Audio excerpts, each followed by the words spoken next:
I was like, okay, I can kind of guess maybe what character you're playing around the time that one of the trailers dropped. And I think you had pointed out in your Instagram, I'm on the horse. I was like, Yeah. Yeah. oh, okay.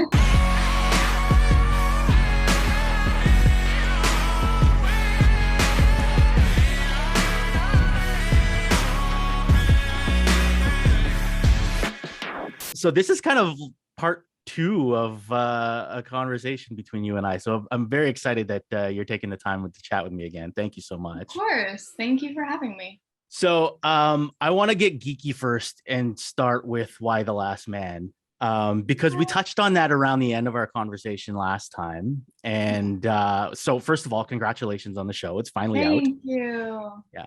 I think it's a great adaptation of like the source material, particularly like how it's like really enhanced elements within the comic to speak to more modern topics. And I don't like the comic's not that Yes. old. Like it's like maybe what 20-ish years or just Yeah. a little before 20 years.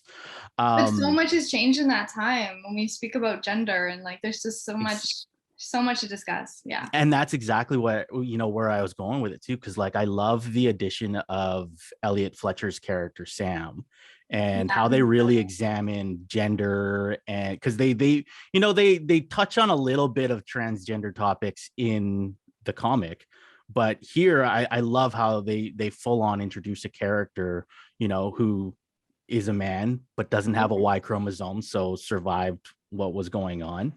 I've kind of always wondered now, so moving towards sort of like the professional side of it, what is this sort of experience like for the people involved? Like now that it's out, how does this feel for you? So I have never worked with so many women. It's beautiful. It was so beautiful. Like predominantly female cast, all female directors. I had female DOPs. Like it was just brilliant. It was Mhm. so cool. The showrunner, Eliza Clark, is wonderful. And so it was a very powerful experience, life changing. I had some of the best days of my life on this set. We became like a family. I honestly still talk to the girls like every day. I'm part of a group called the Amazons. So Yes. my character's name is Laura slash Athena, Yeah. and we are pretty wild and it gets crazy. It's very, very, very fun. But yeah, like we're family. I Yeah. talk to them every day. And so one of the best experiences ever. I can't speak highly enough about it. How are you? Are you watching the show? So I you're on am, episode four? yeah, so I'm Okay. episode 4. By the time this airs, I'll have seen episode 5. I can kind of guess maybe what character you're playing around the time that one of the trailers dropped. And I think you had pointed out in your Instagram, I'm on the horse. I was like, Yeah. Yeah. oh, okay. So you're a daughter of the Amazon. That's great. Yes. The introduction of your character is so great because Thank you. you're very take charge, but then also very conflicted, and yeah, it was such a great tease the way that episode ended, so I can't wait till Monday, obviously. Oh, thank you. uh, Yeah, I feel like she has a lot. She's like trying to make up for. Like mhm. she's probably really like, I don't know, I kind of played her as like she was soft, but she's trying to be tough. And Yeah. so yeah, it was a fun, and working with Missy Pyle, like I don't Yeah. even know how we got anything done because that woman is so funny. Yeah. Like every time we're just laughing and then they're like action and we just have to get into it because she's just such a goof. Yeah. Um, but I love her And what an so. introduction of her character too, because yeah, you so used to seeing her in comedic roles, and I her character know. comes out and just does like one of the most shocking things that you could think of. That's cool.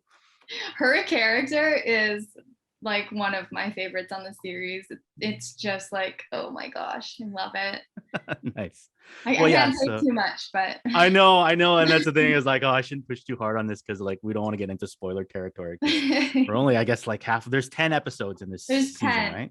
Yeah, So yeah, we're at the halfway point almost. So exactly. so let's pivot then. Let's talk about your new song, "Lead Me," Yeah. and congratulations on this too, because Thank you. the imagery in the video with the demons, the chains, like you seemingly on a mission to free yourself. Like you tell this brilliant story in the span of about 2 minutes, and Thank that's what I love you. about this. And yeah, and it's not just me blowing smoke, but yeah, ever since first kind of hearing or stumbling upon your music, I've become such a fan. Um, I really appreciate that, honestly. yeah, of course, of course. Now, this song, it's not on your EP Wild Whisper. It came out afterwards. When did you kind of come up with the concept of both the song and the music video? Right after Wild Whispers. So I was thinking a lot about addiction and obsession towards substance and people. Mhm, And I just was trying to take my power back. And I wrote this song, and this is sort of like the fight in me. mhm, So that lyric, I won't let you lead me, because it's like, I don't know. My grandfather is an alcoholic, yeah. and him and my grandma raised me. So like my grandmother was this devout religious woman, and then my grandfather was like an alcoholic in and out of prison. And watching him lose his entire life to addiction, it Mhm, was weird, because it was like it was normal to me. Like when I left the religion, it was just like, this is what you do. Like I yeah. just didn't have the tools to know how to deal with the things I was feeling. So that it once I realized that like addiction is about survival, Mhm, all the shame just sort of to like it started to dissipate, and I was able to reach out and get the help I needed, and started that fight for a better life. And mhm. so that's where that song comes from. That line, "I won't let you lead me." That's the fight. Yeah, yeah, for sure. Oh, and then like the imagery itself with, with the two demons kind of dancing around you. And then there's this other part of you, shotgun in hand, And the other thing I wanted to ask too, the significance with the key around your neck, is that basically to break yourself free from the chains? Exactly. It's because like I hold the key to Yeah. my own healing. And that I had that key, but I just wasn't aware that I had it, that it's Mm, all inside. yeah. So I'm glad that you got that, like that part of me that's chained up, like that's the part of me that's starting to realize, hey, like I have this addiction and I really need to do something about it, and I need to fight it. Yeah. And then the other part of me with like the black lips in the car, Yeah. that's the part of me that's like not driving. She's not in the driver's seat at all. She's Yeah. completely lost herself to addiction. And I wanted that part to go to that park, because that park is actually my childhood park Yeah. where I used to play. And someone painted it black. So I was like, yeah, we're using this. Yeah. Um, yeah, this is actually the park that I used to play at. And I was like, this is so perfect, because I wanted to tie in childhood trauma and addiction and how Mhm. those go hand in hand. So the release date for the song is on September 30th. So the National Day of Truth and Reconciliation. There's obviously, some significance that people could see with this song and video being released on this day. The last time we spoke, you said that a lot of what you wrote for Wild Whisper obviously was, very much for your own healing. You weren't, you'd said that you weren't really expecting a lot of the messages from people that found that they related very much to your work and their appreciation. Do you kind of see, has there been, like, I guess the last time we spoke was what, like 1.5 2 months ago? Has there been sort of a change with that in you, in that, like, are you starting to see yourself more as like a voice that can sort of speak to people's experiences through your art? I don't know. I'm not Yeah. sure. I think that I battle with that. Like I would Mhm. love to be, I would love to do good in this world. I want to Mhm. do more good. And I feel like if my art could bring peace or bring healing to anyone else, that would be so lovely. Mhm. And yeah, like honestly, I think the messages that I've been receiving have very much emboldened me to want to continue to create and want to continue to do this. But also like I have to do it for me. I can't just do it, like, because Yep. otherwise it'll be too much pressure, and I'll be like, I don't know. And that's kind of, yeah, that's part of what I was wondering too, because it's great that your art can inspire people, and they can relate to it, through their own experiences, or they see their own experiences through that. So But beautiful. there's also this part of kind of the human condition, where it's very important to take care of yourself. Like it's great that people are actually finding this, but yeah, it's important to know that you had your own journey as well to get to this point. And Definitely. a lot of what you're doing is really helping, you kind of process a lot of that, right? Exactly. It's how I'm like getting to know myself, and it's how I'm like really going into the shadows and sitting in those dark places. Mhm. It's like it's definitely been so cathartic. But yeah, I had to go really really deep within myself and figure out who I am and what I want and Mhm. all that fun stuff.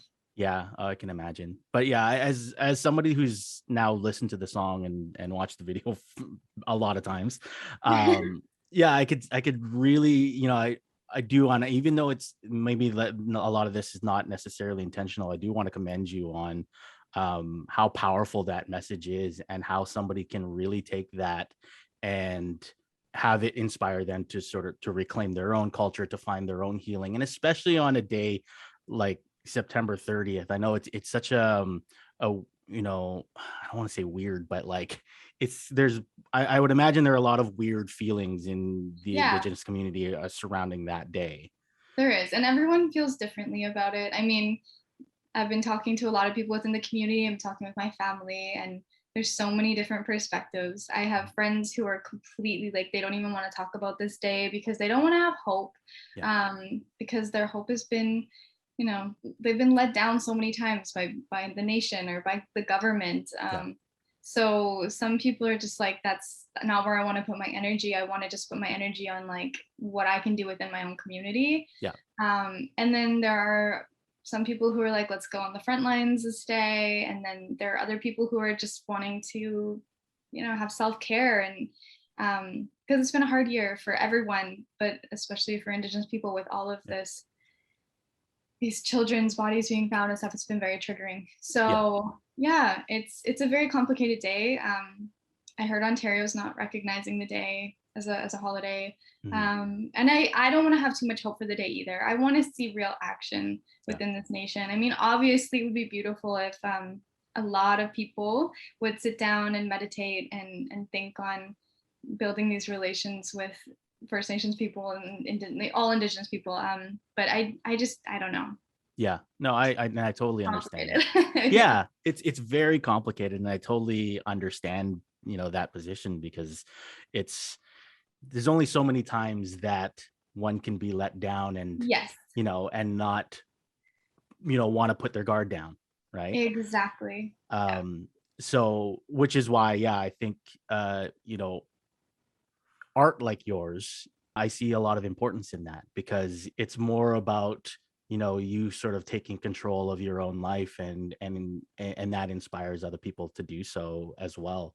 So the only thing I guess I could say to this is keep doing what you're doing, because I think Thank you. it's taking care of you, which is great. But then I also do see it being sort of this rally cry, and being this inspiration point for others. So Oh, thanks. yeah. That's awesome. Again, thank you so much. I don't want to take too much of your time, because I know you're very, very busy with No, I everything that you're love doing. talking with you. I love But it. This is uh, awesome. It's so great. Every time I talk with you, it just like it's a part of my healing too. These for sure. interviews are great. Thank you so much, Jayli. I really Thank you for appreciate your having time. me. Yeah, of course. The Zone at 91.3.